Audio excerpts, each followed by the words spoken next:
Hello everyone, welcome to my channel step up classes. नमस्कार साथियों, स्वागत है सभी का मेरे चैनल स्टेप अप क्लासेस पर। फ्रेंड्स, एलटी ग्रेड साइंस का पूरा सिलेबस कवर करा रहा हूँ और आपको पता है इसकी जो लाइव क्लासेस हैं वो ऐप के थ्रू हो रही हैं, टीचमेंट ऐप के थ्रू हो रही हैं। जिन्होंने बैच लिया हुआ है उन्हें लाइव क्लासेस ज्वाइन करने के लिए मिलती है और बाद में रिकॉर्डेड वीडियो मिल जाती है। यूट्यूब से अगर आप देख रहे हैं तो देखो, यूट्यूब पर हमारी कुछ वीडियोज़ आ रही हैं और अगर आप पेड बैच लेना चाहते हैं तो आप स्टेप अप क्लासेस की ऐप डाउनलोड कर लीजिए। बहुत अच्छे डिस्काउंट पर अभी आप हमारा ऑफर चल रहा है।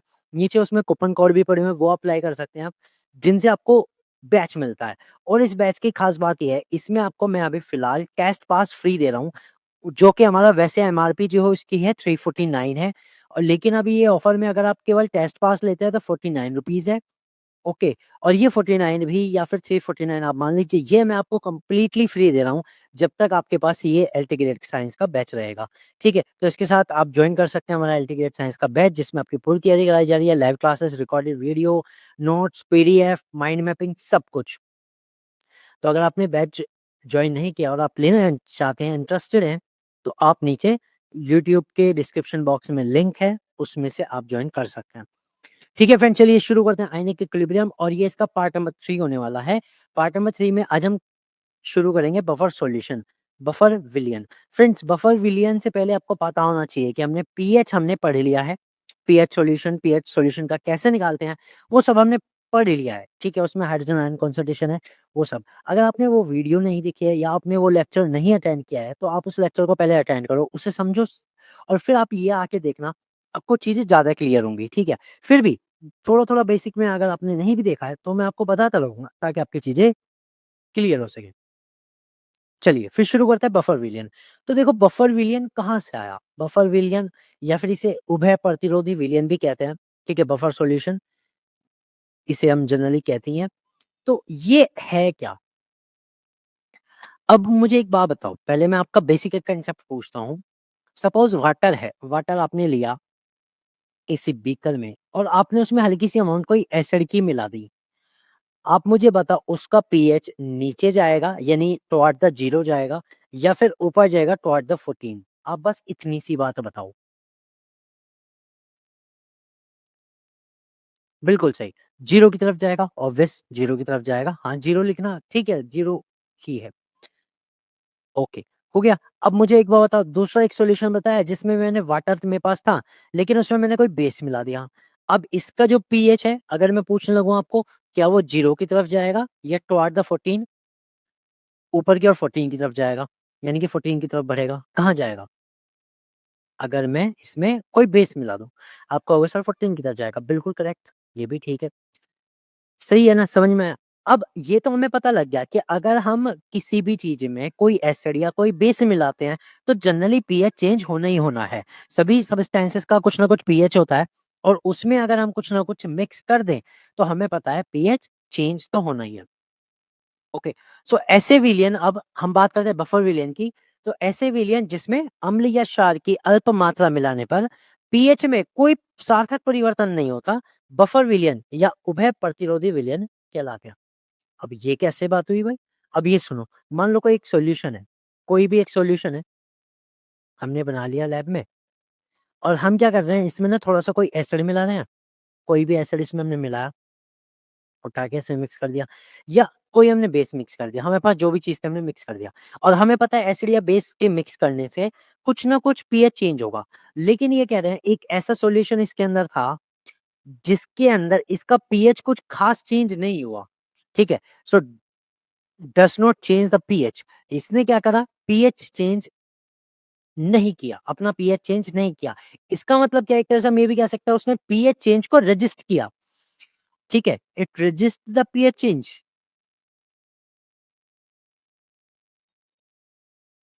इसने कहा भैया तुम मिला लो, एसिड मिला लो, बेस मिला लो, मैं अपना पीएच चेंज नहीं करने वाला। तो ऐसे सॉल्यूशन को हम क्या कहते हैं? Buffer solution. क्या कहते हैं? Buffer solution. समझ गए? इतनी बात क्लियर है? तो हमें ये पता लग गया कि एक ऐसा सॉल्यूशन होता है जिसमें अगर हम थोड़ी-सी अमाउंट एसिड या बेस की मिलाएँ, तो उसका पीएच में कुछ खास चेंज नहीं होता या फिर ये कहते हैं कि चेंज होता ही नहीं। ठीक है? उस सॉल्यूशन को हम क्या कह रहे हैं? बफर सॉल्यूशन कह रहे हैं। So it is clear, point is clear? Point clear हो है? तो जल्दी से यस कर दो। Okay, very good. तो मतलब ये समझ में आ गया कि हम एक ऐसे सॉल्यूशंस की बात कर रहे हैं, जिसके पीएच में कुछ खास चेंज नहीं होता, थोड़ा बहुत एसिड या बेस मिलाने से, है ना? चलो ये बात पता लग गई। अब ये जो सॉल्यूशन है, वो सॉल्यूशन बना कैसे? वो किस चीज़ का सॉल्यूशन है? यही सारा आज हमारा मैटर है और बस इसी के बारे में हमें बात करनी है। ठीक है? तो देखो, हमारे पास आते हैं बफर के प्रकार। बफर के प्रकार क्या है? एक्चुअली सॉल्यूशन में क्या चीज़ है, वो सॉल्यूशन किस चीज़ से मिलके बना है, उसके बेस पे जनरली हम इसको 3 पार्ट में डिवाइड करते हैं। आई एम रिपीटिंग अगेन, क्योंकि बफर सॉल्यूशन एक ऐसा सॉल्यूशन है, जिसके पीएच में कोई एसिड या बेस मिलाने से कोई चेंज नहीं हो रहा। और वो सॉल्यूशन किसी चीज़ से तो मिलके बना होगा। जब हम सॉल्यूशन कह रहे हैं, तो ऑब्वियसली इसमें 2 कंपोनेंट होंगे, ठीक है? सिंगल वालों का भी बात बता दूँगा, लेकिन फिलहाल 2 कंपोनेंट की बात कर रहे हैं। तो ऐसे सॉल्यूशन जो पीएच को रेजिस्ट करते हैं, पीएच के बदलाव में या पीएच का बदलाव नहीं होने देते, उन्हें हम बफर सॉल्यूशन कहते हैं। तो इसमें 3 टाइप के आ गए। एक आता है एसिडिक बफर, दूसरा आता है बेसिक बफर, तीसरा आता है न्यूट्रल, प्राकृतिक। तो पहले हम किसके बारे में पढ़ेंगे? पहले हम पढ़ेंगे अम्लीय बफर, एसिडिक बफर। अब ये कब बनता है? ये कहता है कोई भी वीक एसिड यानी कि दुर्बल अम्ल तथा उसके किसी भी लवण का जो मिश्रण होता है, अम्लीय बफर कहलाता है। A mixture of weak acid and any of its salt is called an acidic buffer. तो आपसे पूछा गया कि भाई हमें ये बताओ, बफर सॉल्यूशन का एक एग्जांपल बताओ।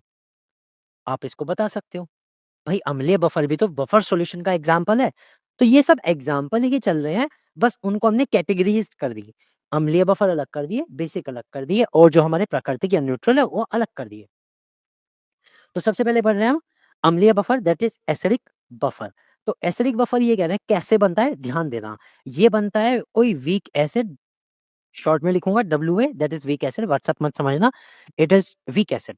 तो weak acid plus plus salt of this weak acid. इसी वीक एसिड का कोई भी सॉल्ट ले लो। सॉल्ट मतलब क्या? सॉल्ट मतलब कि जब हम इसे किसी बेस के साथ मिक्स करते हैं, तो उसका सॉल्ट बन जाता है, वो ले लो। और उन दोनों का मिक्सचर क्या होगा? Acidic buffer. नाउ पूरी कहानी बताता हूँ। पूरी कहानी ये है, मान लो आपने एक लिया CH3COOH। ये हमारा क्या है? ये हमारा एक वीक एसिड है। ये तो वीक एसिड हुआ। अब मुझे बताओ इसका मैं कोई भी सॉल्ट कैसे बनाऊँगा? एक एसिड सॉल्ट कब प्रोड्यूस करता है? जब उसमें कोई बेस मिलाया जाता है। आपको एक रिएक्शन का पता होगा दैट एसिड प्लस बेस मिलके क्या बनाते हैं? सॉल्ट बनाते हैं, प्लस वाटर बनाते हैं, यही तो बनाते हैं। तो अगर मैं इसी एसिड में कोई एक बेस मिला दूँ, तो उसका सॉल्ट मिल जाएगा। जैसे अब सोचो, करते हैं शुरू। CH3COH था और मैंने इसमें उठा के क्या मिला दिया? NaOH मिला दिया, जो कि एक बेस है। तो ये तो हमारा वही वीक एसिड है, ये एक बेस मिला दिया कोई। इसके कारण क्या बना? इस सॉल्ट का मतलब इस एसिड का सॉल्ट बन गया, that is CH3CONa plus H2O। तो हमें ये चाहिए। अब हम इसको क्या कहेंगे? हम इसको क्या कहेंगे? CH3CONa सोडियम एसिटेट, ठीक है, कहेंगे। लेकिन अभी रेफरेंस के लिए हम क्या कहेंगे? अभी हमारे रेफरेंस में पता है ये क्या है? ये है सॉल्ट ऑफ वीक एसिड। कहानी समझ में आई? ठीक है, तो अब देखो, एक तो हमें ये लेना है weak acid, that is CH3COOH, जो हमारे पास स्टार्टिंग में था, प्लस उसी में मिला दो CH3COONa, यानी उसी का सॉल्ट मिला दो और उन दोनों का जो मिक्सचर होगा, उसी को आप बफर सॉल्यूशन कह सकते हो। तो कहानी समझ में आई बफर सॉल्यूशन क्या है? और ये बफर सॉल्यूशन भी कैसा है? एसिडिक। ठीक है, क्लियर हुआ? तो हमने क्या करा, मैं आपको रिपीट करता हूँ। हमने क्या करा, हमने एक एसिड लिया, प्लस उसी का कोई बेस लिया, बेस का salt, that is basic salt, उसका सॉल्ट लिया, सॉल्ट बनाया और दोनों का मिक्सचर क्या कहलाएगा? बफर कहलाएगा। और ये बफर क्योंकि एसिडिक प्रॉपर्टी कंटेन करता है, so it is called the acidic buffer. कहानी समझ में आई? ओके। अब आप क्या कह रहे हो, सर ये बताओ CH3CONH4OH कैसे अगर मिलाएं तो क्या आएगा? ये आएगा। अब सुनो ध्यान से, मान लो CH3COOH एसिडिक एसिड है, इस बार आपने NH4OH मिला दिया। अब ये क्या है NH4OH, मुझे बताओ? अमोनियम हाइड्रोक्साइड है, ये मिला दिया आपने। अब की बार क्या होगा?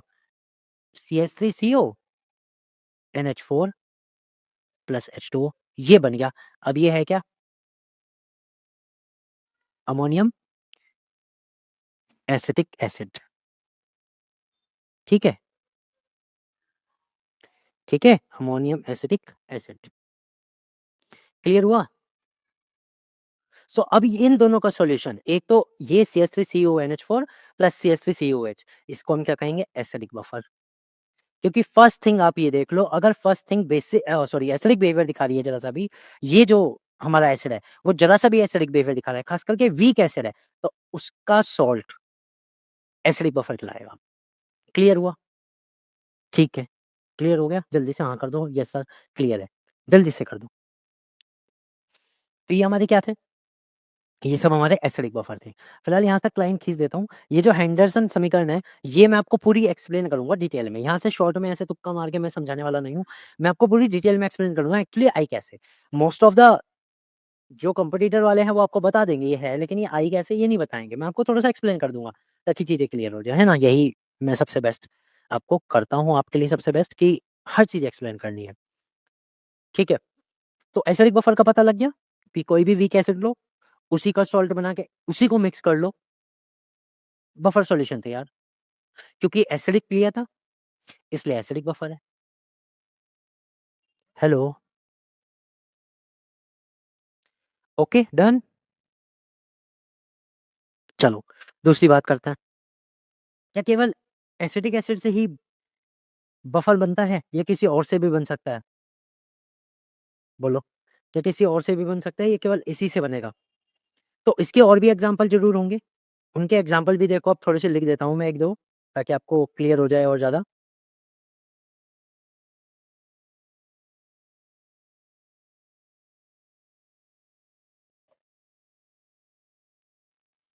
जैसे कि एग्ज़ाम्पल नंबर 2 बोरिक एसिड और उसका बोरेक्स। ये भी क्या होता है? आपस में बफर सॉल्यूशन बनाते हैं। यानी अगर आप बोरिक एसिड में बोरेक्स मिक्स कर दो, तो ये आपस में क्या बनाएँगे? बफर सॉल्यूशन, और वो भी कौन-सा? Acidic buffer. ठीक है? अब बोरिक एसिड का फ़ॉर्मूला क्या होता है और बोरेक्स का फ़ॉर्मूला? बोरिक एसिड का फ़ॉर्मूला क्या होता है जनरली बताओ? H3BO3 सुना होगा, ठीक है? ट्राइबेसिक एसिड है, H3BO3 ठीक है। प्लस बोरेक्स क्या है? बोरेक्स होता है Na2B2O4 या O7, इस तरह से करके इसका कंपोनेंट होता है। अब ये है क्या आपस में? ये भई इसका सॉल्ट है, इसी एसिड का, ठीक है? तो इन दोनों को आपस में मिला के क्या बनेगा? एसिडिक बफर बनेगा। ठीक है? क्या बनेगा? Acidic buffer. ओके, क्लियर हुआ? इसी के साथ और भी हमारे एग्ज़ाम्पल आ सकते हैं, बहुत सारे एग्ज़ाम्पल हमारे आ सकते हैं। फिलहाल इतने क्लियर हुए आपको? कोई डाउट यहाँ तक? कोई क्वेश्चन, कोई डाउट, कोई क्वेरीज़? अब इसी में सुनो, एक और होता है, हमारा ऑर्गेनिक एसिड की बात करें तो एक एब्सिलिक एसिड होता है, जो कि एक वीक एसिड है। एब्सिलिक एसिड कौन-सा होता है? जिसमें 2 कार्बोक्सिलिक होते हैं। अब आप कहोगे सर ये वीक कैसे हो गया? एक्चुअली वीक वैसे नहीं होता, लेकिन इसको कंसीडर कर रहे हैं। ठीक है, अब इसी का आपने पोटेशियम सॉल्ट बना लिया। एब्सिलिक एसिड का पोटेशियम सॉल्ट ये होता है। इन दोनों का मिक्सचर भी एसिडिक बफर कहलाता है। तो अब आपके एग्जामिनर केवल CH3CO वाला नहीं देगा, ये देगा, और इसके अलावा जितने भी आपके अदर्स एग्जाम्पल आ सकते हैं, वो भी मैं आपको सब बता दूँगा। अब मुझे एक बार ये बता दो कि बफर समझ में आया कि बफर क्या होता है और एसिडिक बफर कैसे बनते हैं, कि कोई भी एसिड लिया, उसका हमने सॉल्ट बनाया और सॉल्ट प्लस एसिड को मिक्स करने से जो हमें मिलता है, उसे ही हम एसिडिक बफर कहते हैं।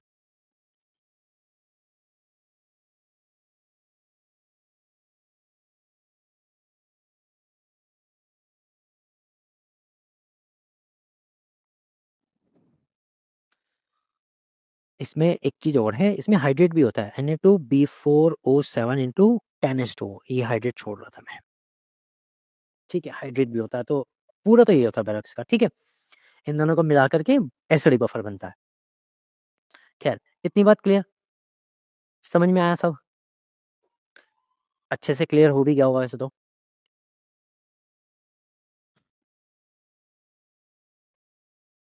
तो हमारी किसकी बात थी? ये सारी बात हमने किससे की? हमने की एसिडिक बफर से। अब एसिडिक बफर से के लिए ही हमारे पास आती है हेंडरसन इक्वेशन। इम्पोर्टेंट है, वो एक्चुअली किसके लिए है, यूज़ बताता हूँ।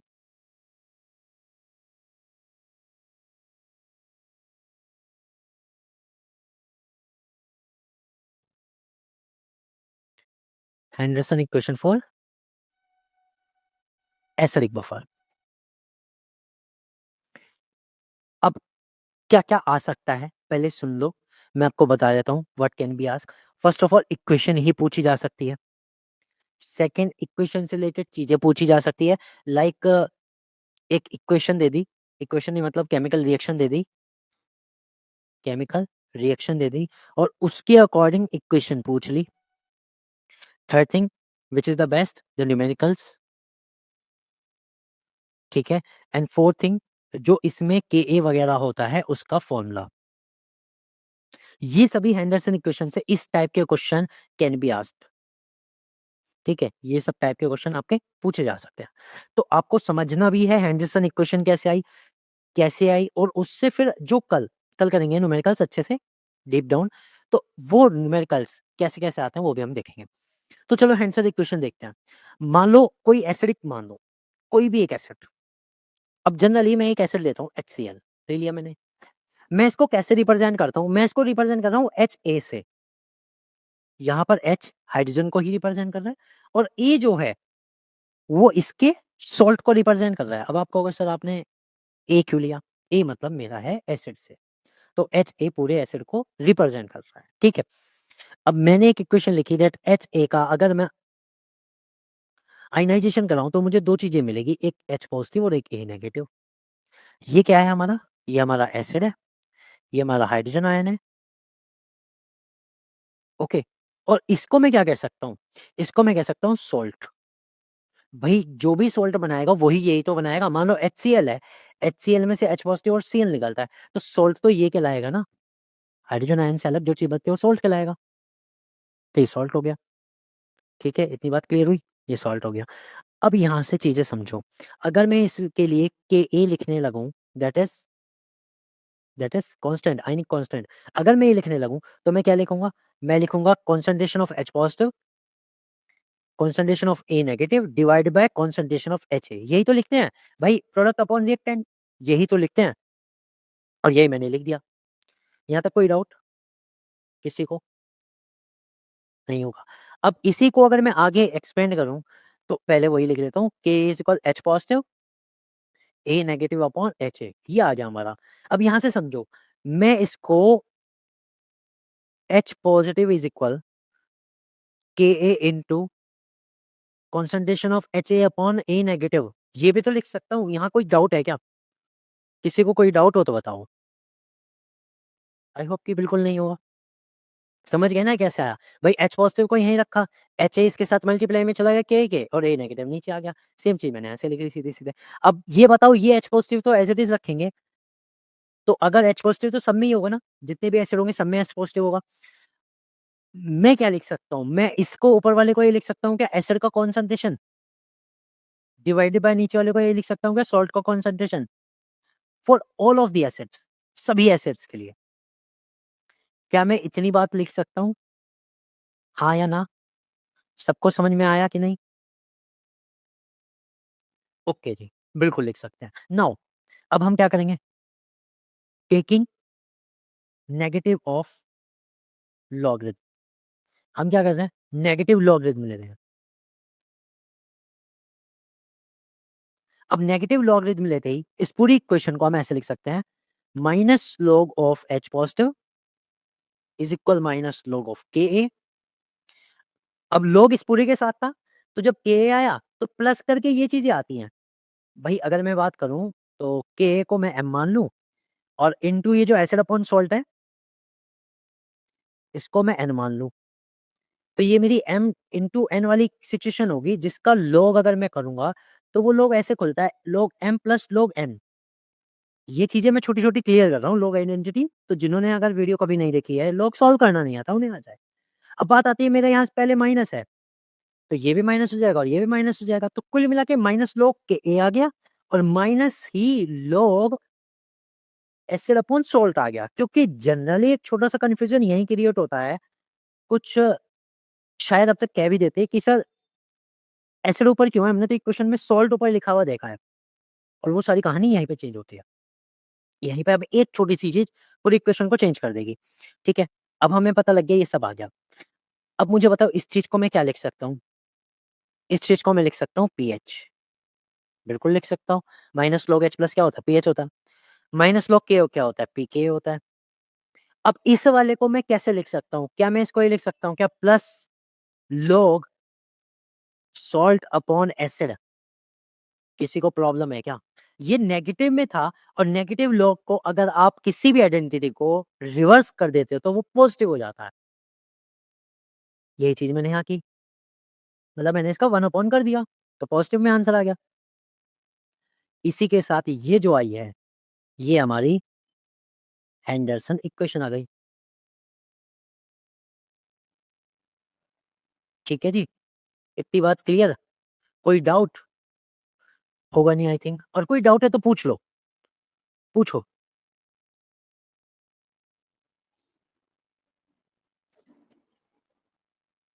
नहीं है ना? अच्छा लगा?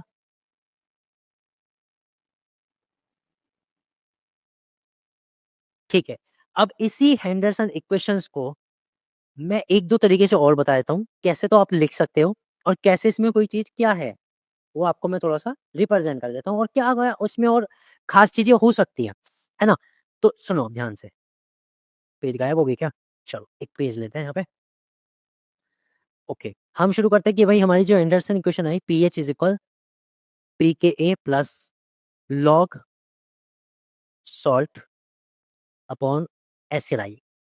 ये जो मैं ब्रैकेट लगा रहा हूँ ये कॉन्सन्ट्रेशन को रिप्रेज़ेंट कर रहे हैं, बार-बार बोल नहीं रहा हूँ लेकिन रिप्रेज़ेंट उसी को कर रहा है।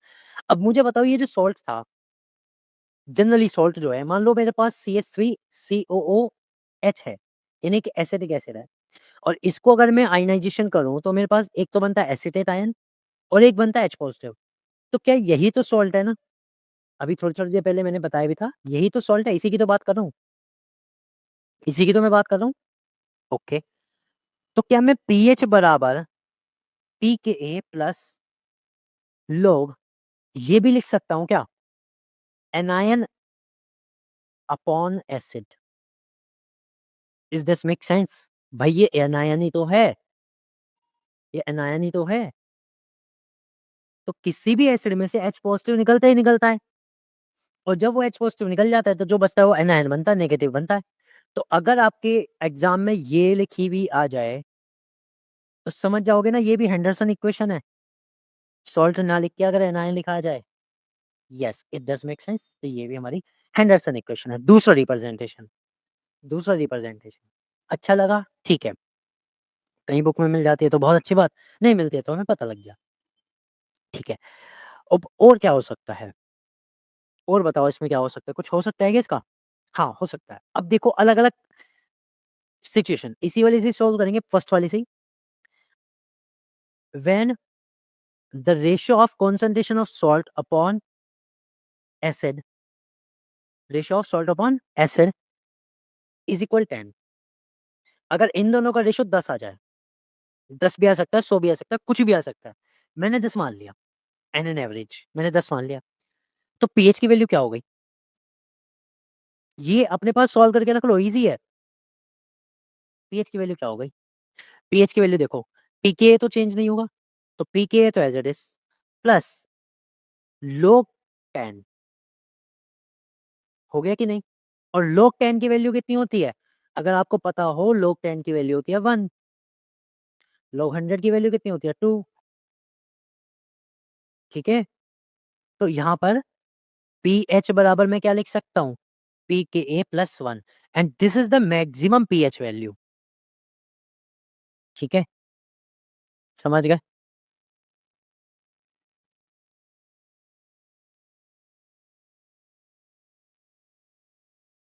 अब आप कहोगे सर इस मैक्सिमम वैल्यू से हमें पता क्या लगेगा?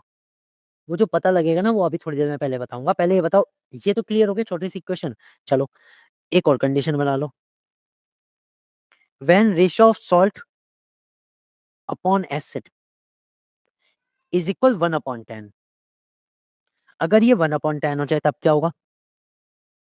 तब हमारा जो पीएच है वो बराबर होगा पीके प्लस log 1/10 और log 1/10 का अभी आपको क्लियर पता लगा होगा कि अगर log 10 1 है तो 1/10 नेगेटिव में आएगा, दैट इज -1 हो जाएगा।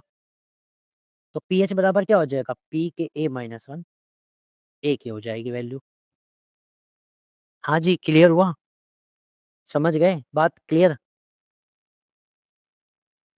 बोलो मुझे, जल्दी से बताओ ये क्लियर हो रहे हैं? जो मैं यहाँ लिख रहा हूँ ये बढ़िया-बढ़िया से कांसेप्ट, ये क्लियर हो रहे हैं?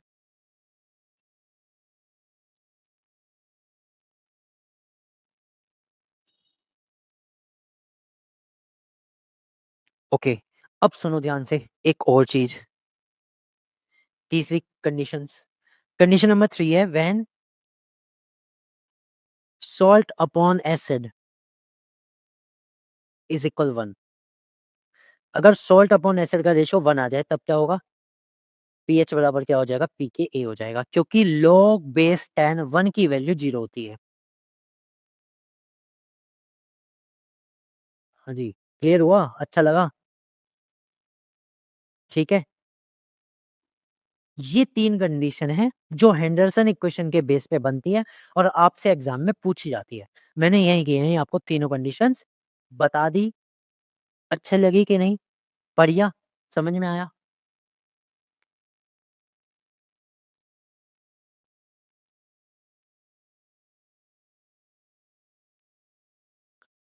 ओके, अब बात करते हैं।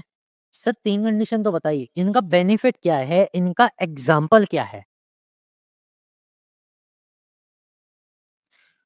अब सुनो ध्यान से, इनका बेनिफिट क्या है और इसका एग्जाम्पल क्या है? एग्जाम्पल नहीं, पहले बेनिफिट सुनो। The pH of value lying between pKa +1 and pKa -1 can be prepared can be prepared by using any pH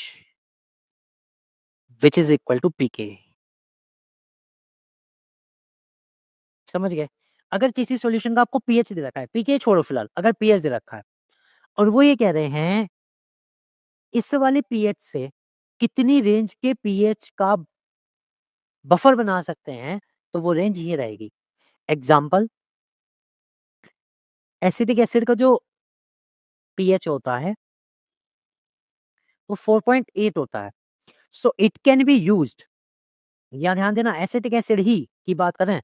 it can be used to make a buffer of pH range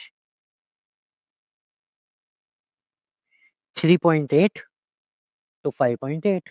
समझ गए? पीके plus 1 से पीके minus 1 तक, यानी कि जो उसकी pH range पीके के बराबर होगी, फिर पीके प्लस 1 कर लो, पीके माइनस 1 कर लो, उस रेंज में सॉल्यूशन बनाने के लिए यूज हो सकता है। समझ गए? हाँ या ना? तो अगर इस रेंज का कोई भी बफर बनाना है, एसिटिक एसिड आप यूज कर सकते हो। ओके, अभी एग्जामिनर आपसे यही पूछेगा, एक पीएच दे देगा और वो ये कहेगा इससे कितनी रेंज का पीएच बनाया जा सकता है, ठीक है? और कितनी रेंज का बनाया जा सकता है, यहाँ तो मैंने सिंपल पीके प्लस 1 और पीके माइनस 1 करके बनाया। मैं फिर इस चीज़ को रिपीट कर रहा हूँ, ये केवल मैंने कुछ कंडीशंस ली है। मैंने आपको बताया ना सॉल्ट प्लस एसिड की मैंने 3 ही कंडीशन ली है। एक तो बराबर वाली उसे छोड़ दो, एक थी 10 वाली, एक 1/10 वाली। लेकिन वो चीज़ें चेंज भी हो सकती है, वो 100 भी हो सकता है रेशो, या फिर 1/100 भी हो सकता है, तो उसके अकॉर्डिंग ये बदल जाएगा। ये जस्ट एक एग्जांपल के लिए मैंने बताया। तो एग्जामिनर ये भी पूछ सकता है। तो चीज़ें क्लियर हुई? एग्जामिनर क्या पूछ सकता है और हम किस चीज़ के लिए तैयार हैं?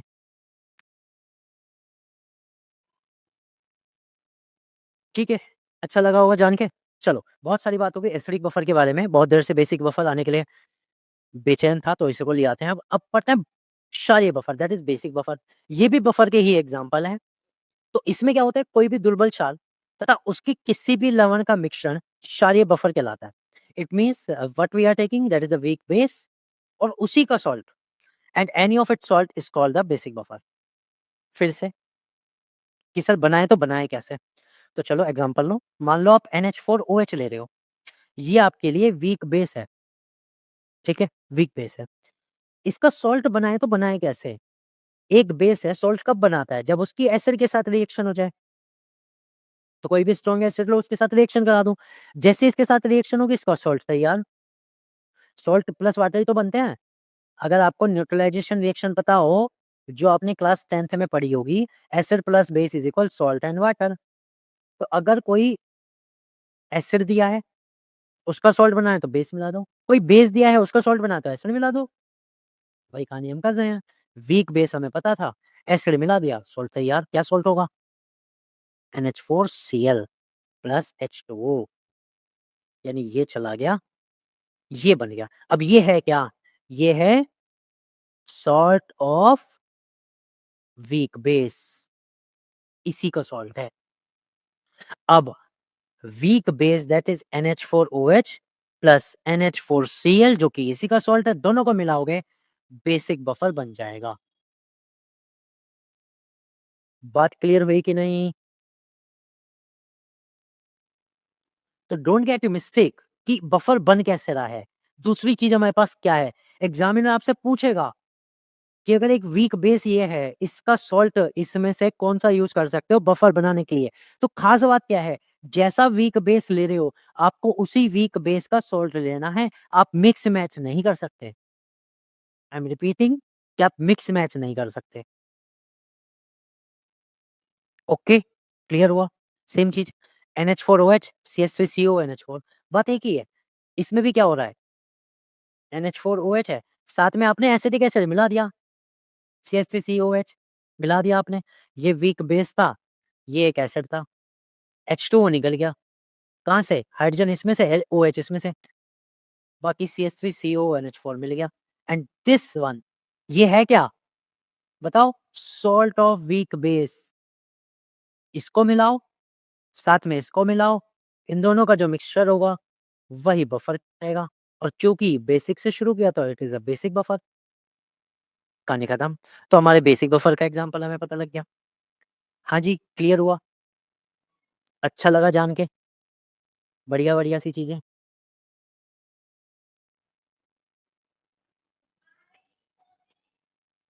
कन्फर्म? चलें आगे? अब देखो, अगला हमारे पास क्या आता है? अगला हमारे पास आता है हेंडरसन इक्वेशन। किसके लिए बताओ?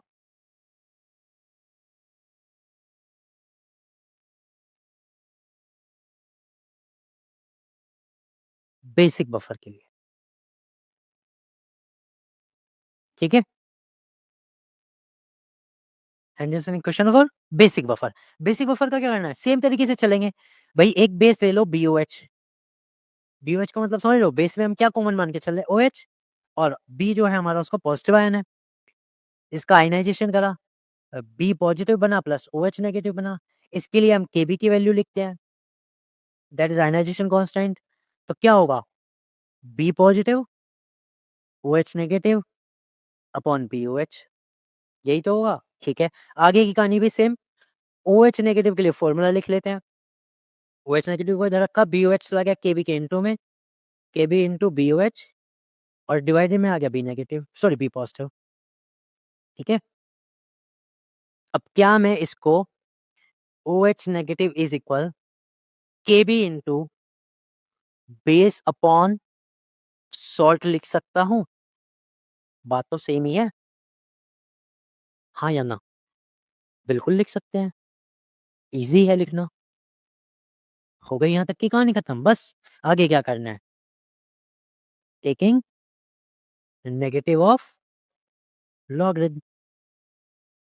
नेगेटिव लॉगरिथम लेना है, यानी कि नेगेटिव लॉग लेना है।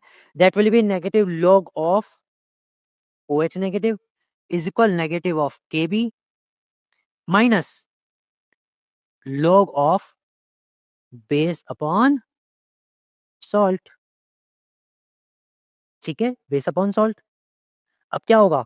ये बदल जाएगा, ये बन जाएगा POH, ये बन जाएगा PKb, ये माइनस ही रहेगा फिलहाल, और इसको हम लिखेंगे लॉग बेस अपॉन सॉल्ट। अब इसे आप पलटी मार सकते हो। तो जैसे ये पलटी मारता है ये बन जाता है पीओएच बराबर pKb plus log salt upon base and this is the Henderson equation for basic buffer. ये हमारी क्या आती है? Henderson equation for basic buffer. अभी इसमें थोड़ी-सी कहानी अलग है। मैंने आपको पहले ही बताया था कि अगर इतनी सिंपल एसिडिक मतलब हेंडरसन इक्वेशन इतनी ही सिंपल होती ना, मैं तो स्टार्टिंग में ना बताता कि मैं इतने तरीके से समझाऊँगा, नहीं। अब इसमें सुनो, क्या मैं इसको कितने तरीके से रिप्रेजेंट कर सकता हूँ? क्या मैं इसको ये लिख सकता हूँ क्या पीओएच बराबर पीकेबी प्लस लॉग सॉल्ट की जगह मैं क्या लिख सकता हूँ? क्या मैं इस बार कैटायन लिख दूँ? Cation upon base? बिल्कुल लिख सकते हैं, क्योंकि जनरली जो सॉल्ट बनाता है बेस का वो कैटायन होता है। तो एक तरीका तो ये हो गया रिप्रेजेंट करने का, ठीक है?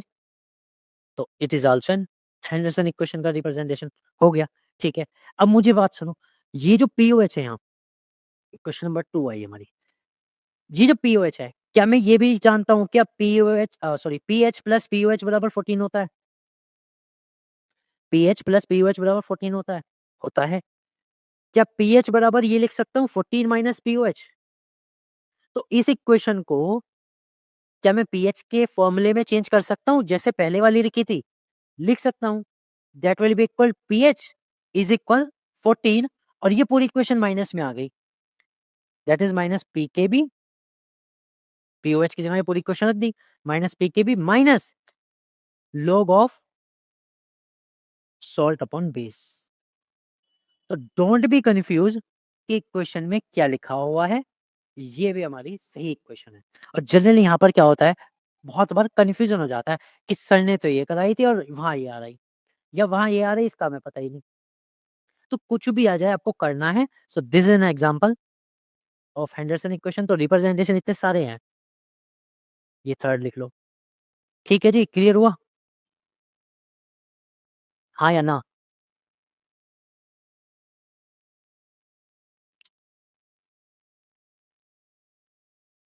बताओ।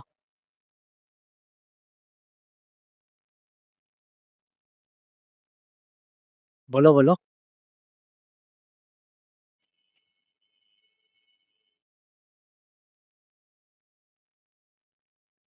ठीक।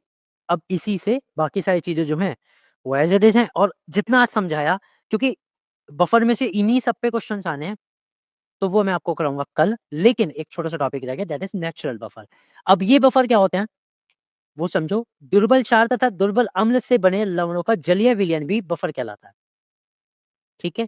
अब ये ऐसे हैं जिसको बनाने की जरूरत नहीं पड़ती। अगर हमने एक वीक बेस ले लिया, साथ में वीक एसिड ले लिया, सॉल्ट की बात नहीं कर रहे, दोनों चीज वीक है, और उनको मिला के जो हमें एक्वस सॉल्यूशन मिलता है उसी को हम क्या कहते हैं, बफर कहते हैं।